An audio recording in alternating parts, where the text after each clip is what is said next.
Before we begin, just a quick note. The information shared today is for educational purposes only and is not medical advice. Please see a licensed medical professional for your health concerns. Now, it gives me great pleasure to present our presenter, Steve Ledvina. Steve is a national board certified health and wellness coach, founder of Elevate Me Coaching, and our Sharp Again board chair. Steve is also the co-editor of our new book. Welcome, Steve, and thank you for joining us. Thanks so much, Joan. As I mentioned a little bit ago, but I know there's a few people joining us. A great tool to have at your disposal during this presentation is just a pen and paper to take notes on anything that kind of is of interest to you. And at the end, we'll spend some time kind of organizing our thoughts around maybe some takeaways and some things we can move forward with. So what is Sharp Again? Who are we? Why do we operate? Our mission is to educate, empower, and support everyone to take an active role in optimizing their cognitive health using a scientifically based multi-therapeutic approach. We envision a world where dementia can be prevented, treated, and reversed, and where everyone has the ability to remain cognitively healthy throughout their lives. And so, as we discussed a little bit earlier, we have a whole set of tools. Today's presentation is kind of the intro to brain health. What are the first kind of habits and things, first pieces of information you might need to get moving on your journey? And then we have a whole additional set of tools to take from here to go as far as you want to go. What are we going to talk about? It's valuable to first start by differentiating between just what's normal aging. What are the things that happen to our brain? How does it feel as we age normally? And what is cognitive decline or dementia?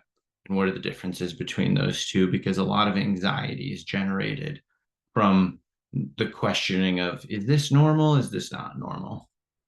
Second, what can we actually do right now to stay sharp for the long term?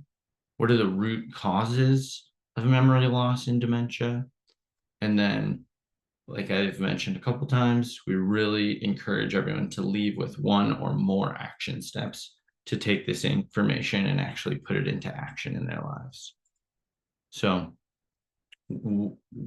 dementia is not normal aging. So what does sort of normal age-related things look like that you might expect? So there's no detectable changes in cognition through testing or by a patient or yourself or by the family. So in normal aging, your loved ones aren't saying, oh, are they okay? Or they've really been forgetting things a lot. You're not wondering, is my mind okay? Really, normal aging includes like simple forgetfulness, a delay or slowing in recalling names, dates, events, trouble finding words in a conversation, it's on the tip of my tongue feeling, slowing in the speed of processing information, learning or problem solving. You might have some challenges with multitasking. And that's all processes that our memory processing begins to slow around age 30. So that's a normal part of aging. What is not normal aging? So the first sort of phase of abnormal cognitive decline is called subjective cognitive impairment. This is a really valuable one because this is kind of when the warning signs come and in a great place to start taking action if you're experiencing it. So brain changes without measurable symptoms on a test, but or the patient knows that something's not right with their brain, but maybe the doctor doesn't even know. So this is really valuable to know. The feeling that, oh, something's not right with my brain, and I'm not thinking the way I used to, and this doesn't feel like those kind of normal aging things that I just mentioned, is something to pay attention to. Just because it's not being picked up on a test yet Just because your family hasn't noticed yet, just because your doctor maybe isn't flagging it as an issue, doesn't mean it's not something to pay attention to. That's kind of the first stage. It's called subjective cognitive decline. Subjective meaning you're noticing it, it's your experience. Mild cognitive impairment, these are cognitive changes that are a concern to yourself or a family member or an individual. But you can still do most of the things on a daily basis. Your activities of daily living are preserved. Mild cognitive impairment is detectable on a test. If you go into your doctor and they give you one of the kind of basic cognitive batteries, it might be detected on one of those. If you do some additional neuropsychological or neurocognitive testing, it might be detected on one of those. What's a part of this kind of cognitive decline is regularly forgetting appointments or conversations, regularly misplacing items, trouble focusing, often forgetting names of family members or friends, struggling to complete tasks you're used to doing, things you know every day, things like maybe doing the accounting, balancing your checkbook, shopping, driving, memory problems that interfere with daily life or activities. There's many versions of this. Some are more minor, like the forgetting or misplacing items. We've also had people who've reported things like they forgot when their own birthday was. Things like you should know, you should know, but aren't coming to your brain. It is subjective cognitive impairment, mild cognitive impairment. It's valuable to know that if you're in either of these stages, it's not guaranteed you're going to move into the next. These are times where you can take action, preserve your cognition, maybe regain some cognition. And then finally, as we are familiar with, is dementia, cognitive impairment, severe enough to interfere with your everyday activities. It becomes hard to do the things that you would normally do. So what does this decline look like over a lifetime? We have that kind of slow, steady decline of normal aging that everybody experiences. Everyone ages a little differently, but losing a little bit of our sharpness as we age is normal, something we all experience. There's that preclinical or subjective cognitive decline that feels a little steeper. That's what we really want to be paying attention for to try and catch early. The mild cognitive impairment is a speeding up of the decline, and dementia is a more significant decline. And so what we really want to be doing is trying to, if we're on either of these curves, we want to move back to this normal aging decline, or we want to push everything out. And so that's what we say. To prevent the cognitive decline, we want to delay, slow, or stop that experience. So now for the good stuff. What does all of that mean? That difference between normal aging and cognitive decline?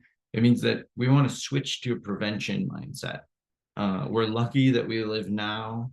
Today, the science is mature enough that we know there is hope. We're living longer. We can focus on dementia. We know many of the causes of memory loss. New research emerges every day to give us a finer view of what works and where we should be putting our best efforts. And there are treatments to prevent and slow cognitive decline. So we want to leave that previous sort of understanding of the research that we maybe had, and some people are even still hearing the outdated versions from their doctors of there's nothing we can do, go home and get your affairs in order. We want to take a long view of prevention because the disease processes that are characteristic of Alzheimer's, which is the most common version of dementia that people experience, start 20 to 30 years before symptoms present themselves. So if we can start prevention over that long term, we're going to have a greater chance of success. And just know that today, kind of all of the dementia related organizations are converging on a similar multi-therapeutic approach that we're going to really discuss today. So this is really the time to start brainstorming anything that sounds like something you might be excited about doing or something that sounds interesting. Just write that down and we'll kind of work through that list of potential changes at the end. So what can we do? Let's start with lifestyle factors. We'll dive a little deeper into a few of these later, but I'll just give you a broad overview of each for now. Sleep is one of the simplest things we can do for our brain health, but one of the most impactful as well, which isn't to say it's always easy to get more sleep for everyone.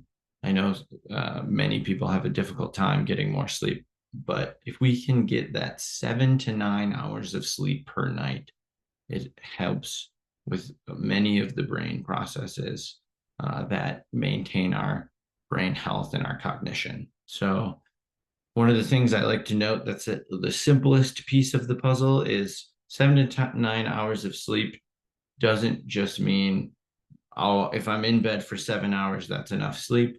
It takes me about 8.5 hours in bed to get 7 hours of sleep because there's some time falling asleep. Maybe you wake up a few times throughout the night.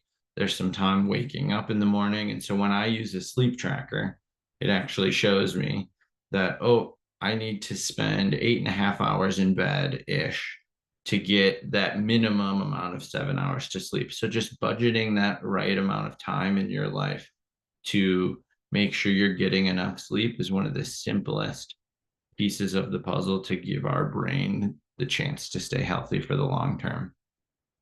Second piece is nutrition. Nutrition can be a very complex topic with a lot of different information, a lot of nuance, many different diets. So the basic version of a brain healthy diet is a vegetable heavy Mediterranean style diet. We can talk a little bit deeper about that later. I'll also just sort of put in the plug now of 2 really great resources that we have that dive a little bit deeper into all of these. We have the roadmap to a sharper mind that's downloadable off our website, and then the Minding Your Memory book. So anywhere where you feel like, oh, I want some more details, first of all, ask some questions in the chat and at the end, and we'll dive a little deeper on that. Know that there's some free or very affordable resources available to you that give you as much detail as you could ever need. Exercise to the optimal kind of place to work to over time for brain health with exercise is a combination of aerobic training, so that's cardio, anything that gets your heart rate up and maybe a little breathless, weight training, anything that's going to help you build muscle, help you build strength, and then sort of that stability, flexibility work, which is helps us for both the mind-body connection, but also to help us do all the activities we want to do and to keep us from falling. The total amount of that, we want to be shooting for a minimum of about 180 minutes a week across several sessions. So that's about 3 hours of exercise a week that we want to be targeting to start with a combination of those different pieces. The third is sort of different version of exercise. We want to do mental activity. I like to say the version of mental exercise that we're looking for is anything that kind of gives that same feeling as physical exercise. We want to be pushing our brain a little bit. What can that be? Learning a new skill, picking up an old hobby that you used to love that maybe you haven't done in 5 years, 10 years, picking up a new hobby. There's a lot of research behind sort of the brain training. I'm sure people have seen advertisements for this. You've maybe even done it yourself. Sort of most research-backed purveyor of that is Brain HQ. It's what's used in a lot of the studies that study brain training, as well as kind of the multi-therapeutic approach that we tout. Some people love that. some people don't. I like to say if you're really frustrated by it and you don't enjoy it, it's not the end all be all. Kind of you also want to be finding joy in all of these things. And the more you enjoy something, um, the more likely you are to continue to do it. So kind of slamming your head against the wall of brain training isn't always the way to go, but there's a lot of research behind it. So if you like it, certainly do it. Other things you might consider, like learning a language, playing a musical instrument, singing in a choir, maybe trying out for a play. Like we could brainstorm all day, but there's lots of different things that stretch your mind a little bit. Stress is a really important one to monitor because chronic stress uh, raises our cortisol levels, creates an environment in our body that is overall harmful to our brain and our brain health. So, differentiating between kind of the acute stress and the chronic stress, acute stress being something that's stressful today that you can maybe manage, or maybe that's going to go away in a day or two or a week. But chronic stress is the stress that sticks around, it's never going away. Maybe it's, from anxiety, maybe it's from stressful finances that are in your life for the long term, stressful family dynamics, any of those kinds of chronic stresses, work stresses. We want to find ways to remove the stressors, reduce the stressors, handle things in a way where we can maybe reframe them that they're less stressful or that we can manage it. But that chronic stress where we are always at a heightened level of stress and we're never feeling fully relaxed and rejuvenated, that adds up over time. It wears on our body, it wears on our brain. So trying to, like I said, remove the stressors we can. The reality is there's going to be lots of stressors that we can't remove. And that's where kind of stress management techniques come in. You've maybe heard of mindfulness or meditation is a very effective stress management technique. Exercise is a good method. Getting more sleep is a good method. Finding the relaxation methods that work for you. Maybe it's going for a walk, maybe it's socializing with friends, but managing the stresses that we can't remove is really important. And then finally, staying socially active. A strong social support network is a key element of maintaining our mental health, maintaining a lower stress level, kind of removing loneliness from our life, feeling like a part of a community. All of those are really important for our brains. In addition to the fact that just a huge portion of our brain, our actual physical brain, is dedicated towards social interaction. When we're we're social beings. So a lot of our brain is dedicated to hearing what you say, parsing it, understanding, empathizing, understanding the person you're talking to emotional state. There's a whole host of complex social interaction that we need to exercise those parts of our brain just to be using our whole brain. So social interaction has a ton of community-based mental health benefits, brain benefits, but also like the actual physical mental activity part of using our brain. So all of these pieces work together. Working on one is going to make the other ones easier.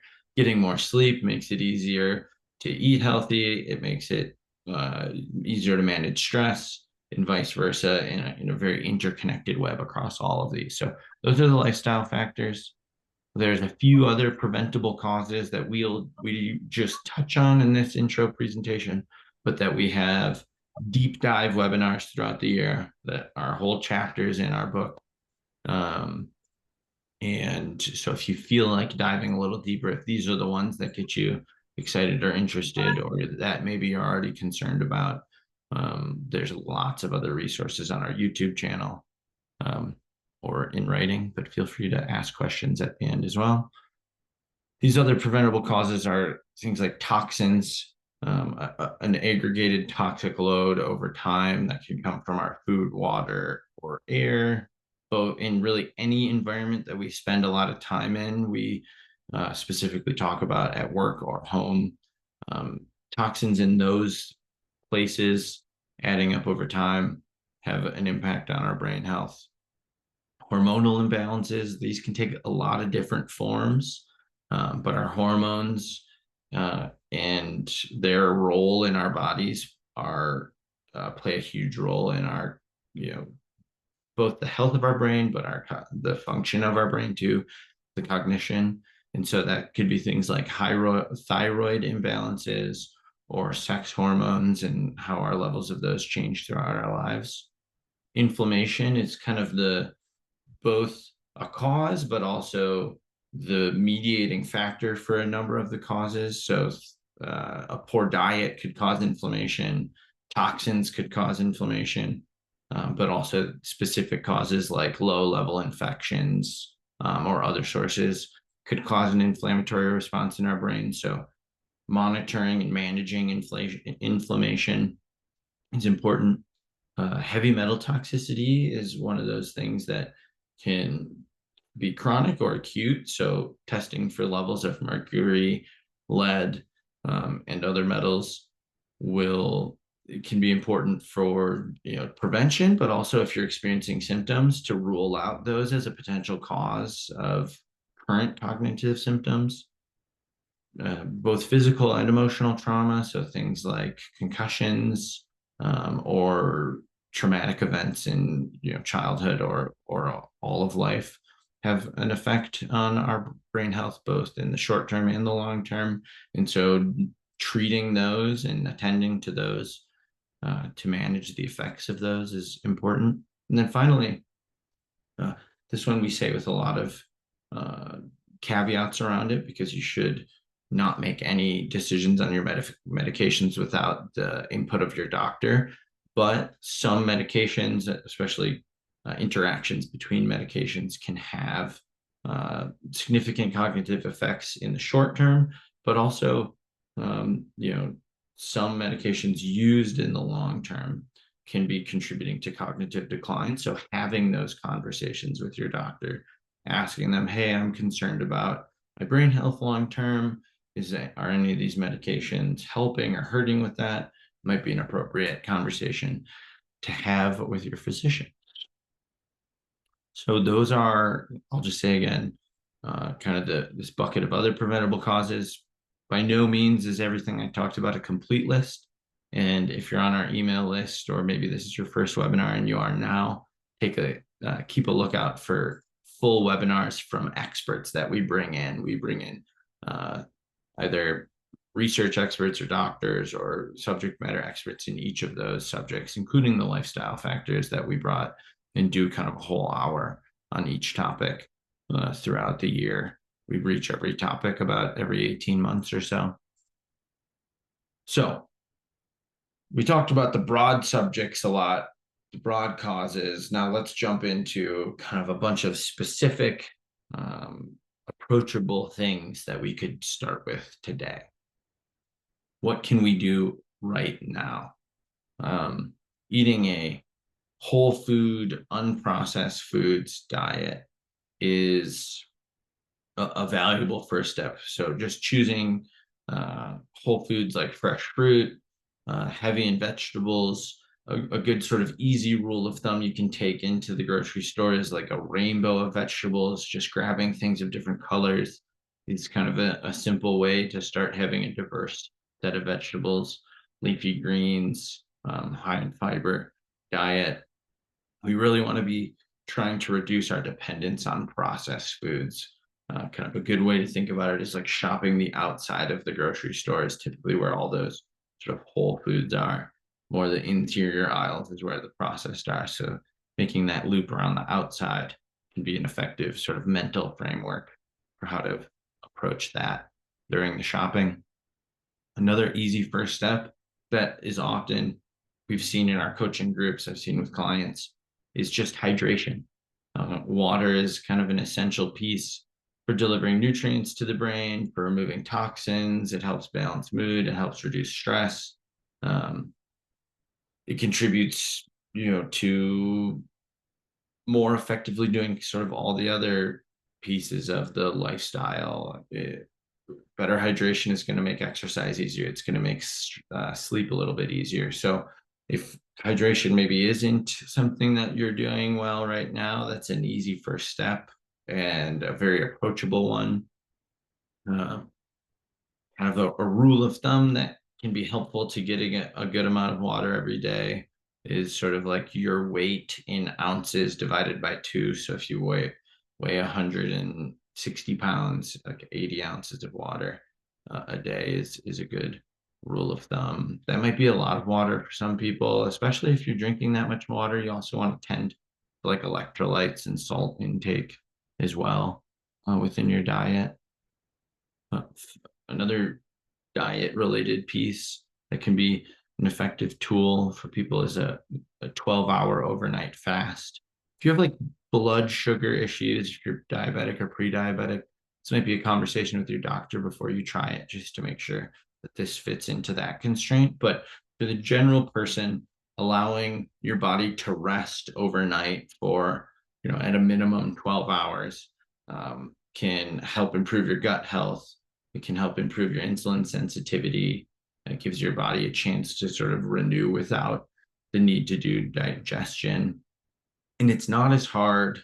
It's not a hard thing to implement for most people. So, having dinner and then stopping eating around 7, 7:30, 8, 9, and then going to bed and having breakfast at, just 12 hours later. So if you stop eating at 7, you can have breakfast at 7. If it's 8, just that next morning can be an effective means of just reducing that snacking at night, giving your body the rest, do all those healthy things I kind of mentioned. And people have found a lot of success of that, kind of jump starting their nutrition journey, adding it into an already good diet to get a little bit of extra benefit. It's a great tool.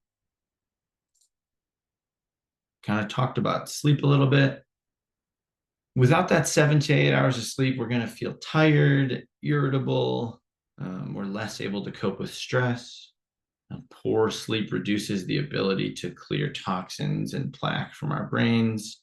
It also affects the hormones that govern our hunger and feeling full feelings. So if we're getting poor sleep, it's going to be hungrier. We're going to have more cravings. It's going to be a little harder to feel full. One of the few important processes happen as we sleep. So our kind of short-term memories are stored in long-term. Our long-term memories that we don't really need anymore, or like medium-term memories. So you don't need to know probably what you had for lunch a month ago on Tuesday. That's when our brain kind of comes in and says, we're probably never going to use this memory, and sort of trims away those memories. And our brain, while we sleep, we have something called our glymphatic system. There's certain cells, our glial cells, that kind of shrink, create space in our brain, and our cerebral spinal fluid comes in. It sort of washes our brain and clears away toxins. And so all of these things are happening at different points in the night during different stages of sleep. And so maintaining good sleep quality, the right amount of sleep duration to allow all of those processes to happen fully and healthfully each night is important. So that 7 to 8 hours, maintaining a good sleep environment. There's many pieces of the puzzle, many tools. If that's something we want to talk about, feel free to ask some questions at the end. I touched on exercise earlier, so just to reiterate, a combination of cardio, resistance or weight training, muscle building training, and stability.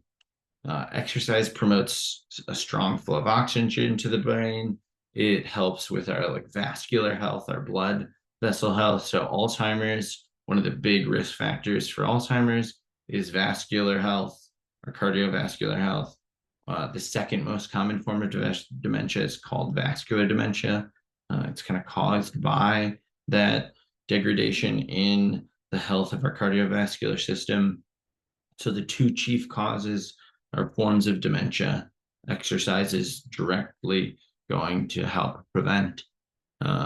Exercise supports the formation of new brain cells and can actually improve our memory.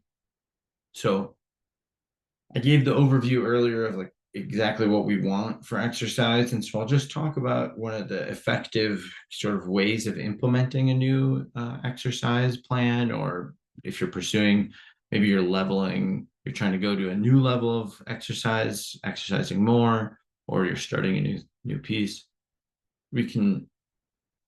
An effective way is to sort of start small, make a long-term plan, build up over time. We do that to prevent injury. Sort of new forms of exercise are often stressing new parts of our body that haven't been stressed in a while. So we want to take that slow to avoid injury. We'd rather implement new things in 3 months instead of 3 weeks, but then not get injured. A slower ramp up without an injury is far better than a fast ramp up that ends in an injury. And then I think, depending on who you are and your relationship to exercise, we can often think of it as like a chore, work, something we have to do. But I have seen the most effective way of building an exercise regimen is to find something that's joyful or sparks interest or feels a little bit like adventurous or is social, something that feels a little bit more fun than just grinding away at exercise. So that can be, you know, pickleball, walking with friends, going dancing with friends, like anything that gets your heart rate up is exercise, or would be cardio. So seeking those different forms of exercise that are actually going to stick. If it's joyful, if it's fun, if it's meaningful, you're more likely to do it for longer than if it just feels like a grind. And then for those things that maybe we aren't compelled to do, but we know are healthy for our brain health, finding support, maybe a group exercise class that you can go with friends, maybe a personal trainer, those types of things are all really effective tools to building that exercise regimen. Finally, that challenging your brain process. What do we want to do to challenge our brain? Or why do we want to challenge our brain?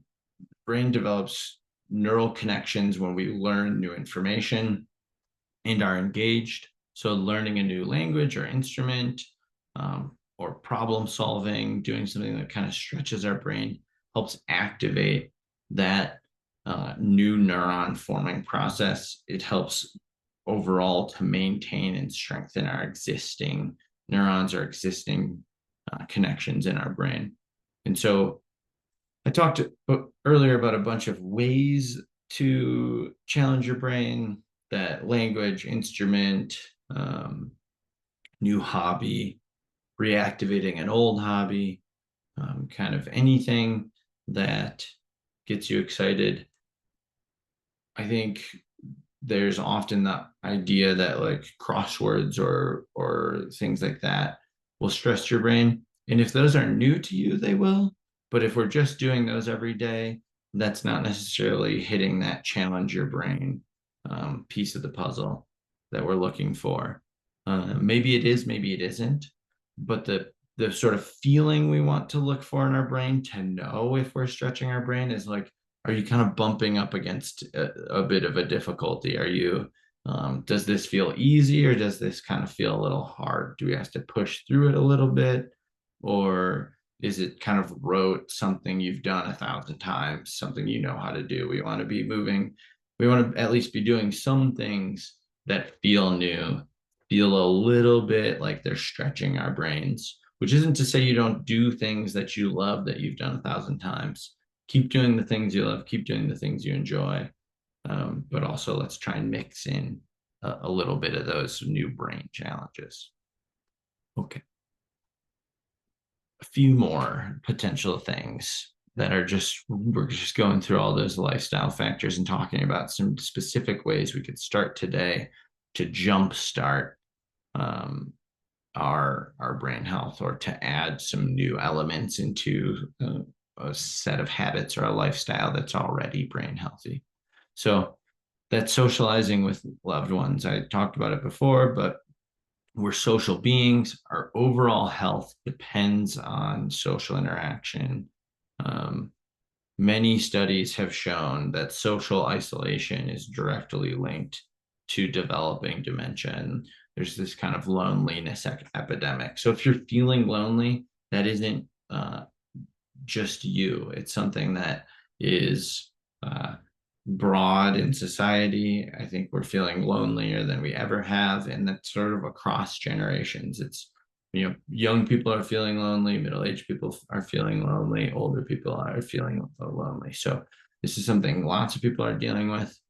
But pursuing, knowing that you're not alone in that, and then trying to find social interactions, even starting with the smallest possible ones, can make a huge difference. That just smiling and having a little interaction with the barista at the coffee shop or the cashier, and then trying to build up and get more comfortable and put ourselves in situations where we're maybe at a community center, at some events, going to some workout classes, building those social interactions up over time, reactivating old friendships, building new friendships, interacting with loved ones. All of those are kind of things we want to pursue to have that robust social life, both for just our own happiness, our own joy, but also for our brain health, and the keeping our brain active.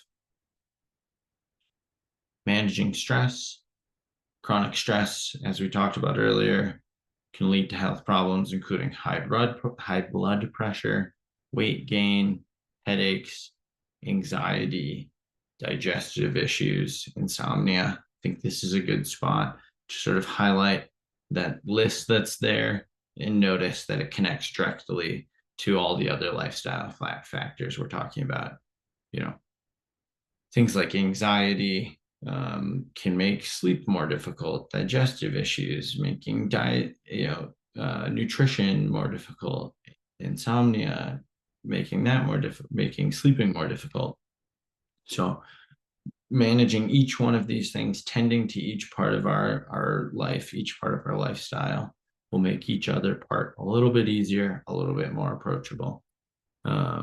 So with stress, just finding those techniques, those habits that calm you down, that you maybe find some joy in, that feel like something you could do every day or a couple times a week, maybe a walk in the woods, meditation, reading a book that you enjoy. I especially think today, with the advent of social media, short form video on many of the social media platforms, there's a million ways that our attention is being sort of taken from us. Our brains and our mental situations are being put into a more stressful, heightened state, so that we keep watching TV, keep reading the news, keep using a social media platform. So identifying those stressors and removing them away, trying to implement ways of relaxation that sort of bring our arousal level or our anxiety level down, feel a little calmer. All of those are just things to tend to identify in our lives, and try to implement calming things rather than stress heightening things. I've said this a couple different ways, but all of this is really really valuable information, great things to know. But more important than accruing additional information is really just taking the first steps today. I often say, if you forgot everything I said, but you took one thing and made that change, I think that would be better than maybe remembering every single thing I said. So, and you might even start having these conversations with loved ones. brothers or sisters, your spouse, even kids and grandkids, like I talked about earlier.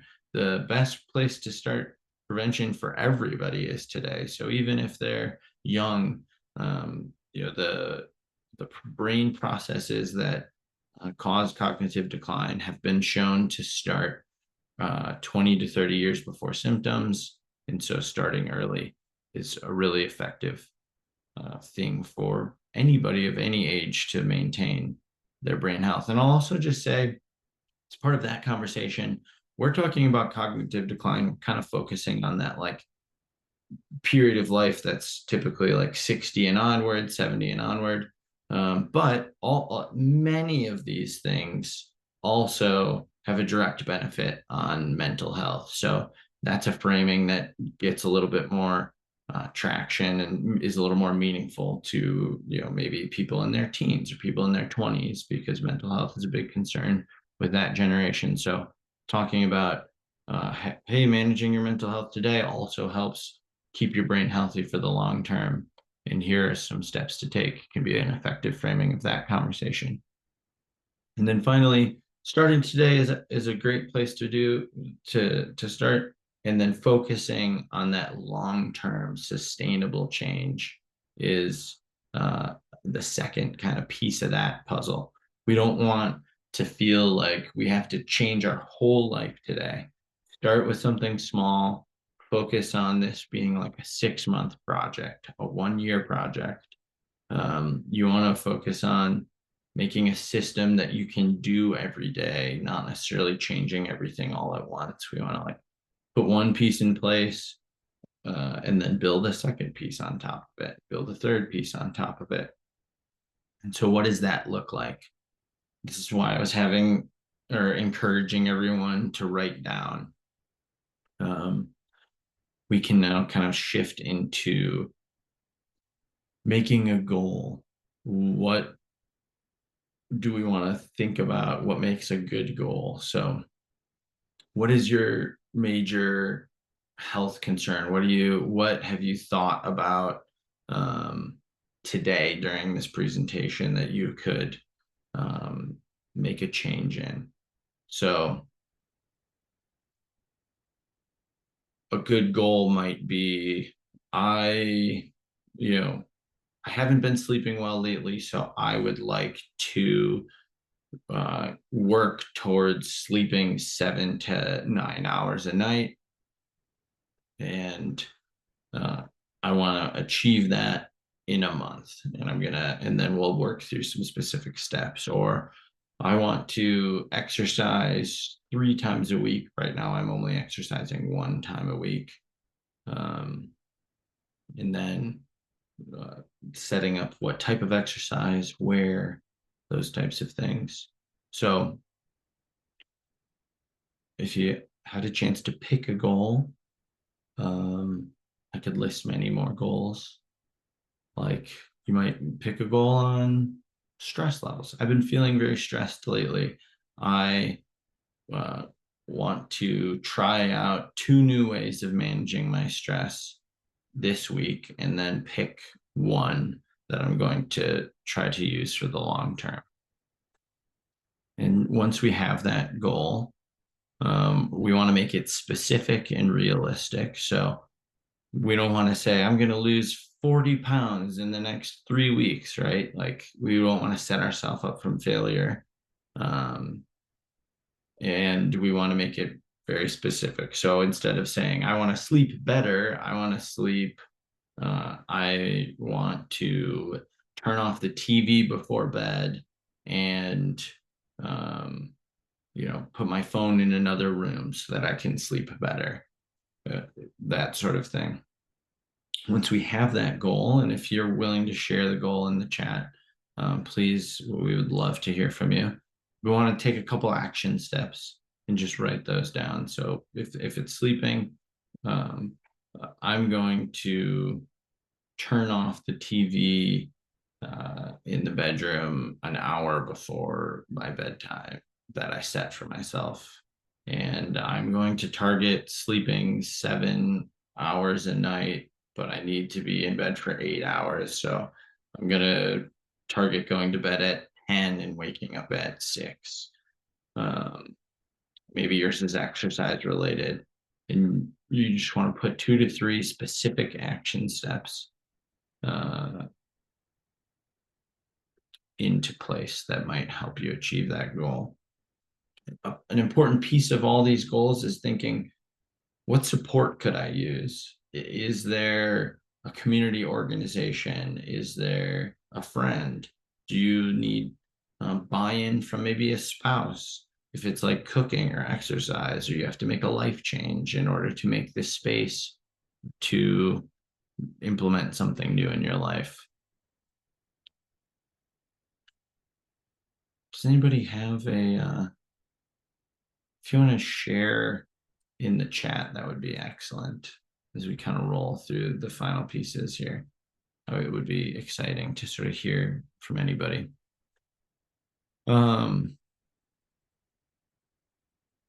Just to wrap up, and then we'll kind of get into some time for Q&A.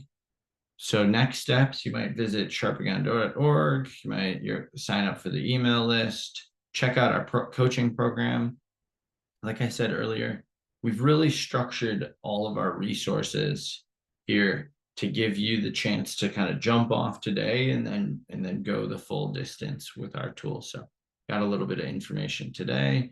If you go to our website or you download the Roadmap to a Sharper Mind, maybe you buy the book Minding Your Memory, and then you have sort of some more information. That coaching program is an affordable way. It's $99. It nets out to something like $12 per session.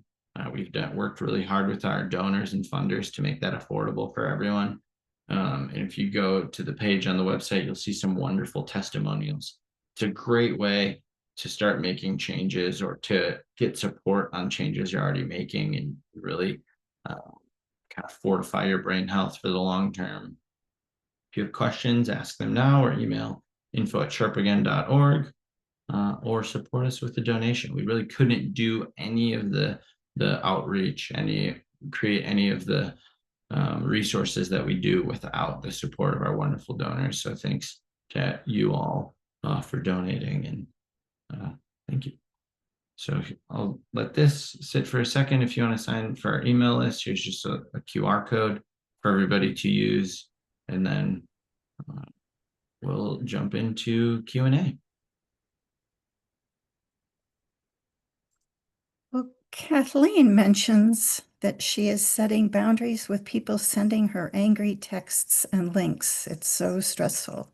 Yeah. Yeah. I can imagine. I think there's, especially with the news environment, depending on, family things, these are common sources of stress that people are experiencing. So that's a great identifying of stress, and then the sort of setting boundaries. I'm sure you have some specific ways you're doing that. An excellent way of kind of creating a better lifestyle environment. And Joan, you're working on hydrating and walking more. It's excellent. Yes, I tend to drink water and tea in the morning, nothing in the afternoon, and then water in the evening so that it's waking me up in the middle of the night. So I have to break myself of that habit. Excellent. That's great. And Marcella, thanks. I look forward to connecting. Feel free to take down my email and connect. Yeah, if anybody has any questions, I'd be happy to answer them. I'll also say, if you do have questions, if you pick up the book or you watch one of our webinars or something, those Ask a Coach sessions are a really exciting way to engage. And just instead of it being informational like this, different people bring different issues and we really try and talk through them. People submit questions ahead of time, and it's a really it's a whole different way of learning. It's a little bit of a taste of the kind of coaching where I think one of the beautiful things of those small group coaching environments is so much of the progress that people make is sort of learning from each other as you're all trying to make changes that are similar at the same time. And so you kind of can learn from, instead of you making all of the you know, finding all the challenges and solving them yourself. You get 5 other people or a few other people solving challenges, and you go, oh, that's probably a challenge I'll encounter. And that's a question I had, but I didn't ask it. And it's a great way to do things. Nina, thank you. It's exciting. We'll definitely see you there. And I will include the information about the Hudson Valley Books for Humanity event that we have. Well, I think it's in October, maybe November. It's maybe November. About the Ask the Coach, if you submit those questions ahead of time, it gives us more time to research a thorough answer. So please submit those when you register for the program. Great. All right. And again, Well, I'll send my recap out with the link to the recording and resources and links to some of the stuff we talked about today. perfect. Well, thanks everyone. Have a great rest of your day, and I look forward to seeing you soon. Thank you so much, Steve. Yeah, bye now.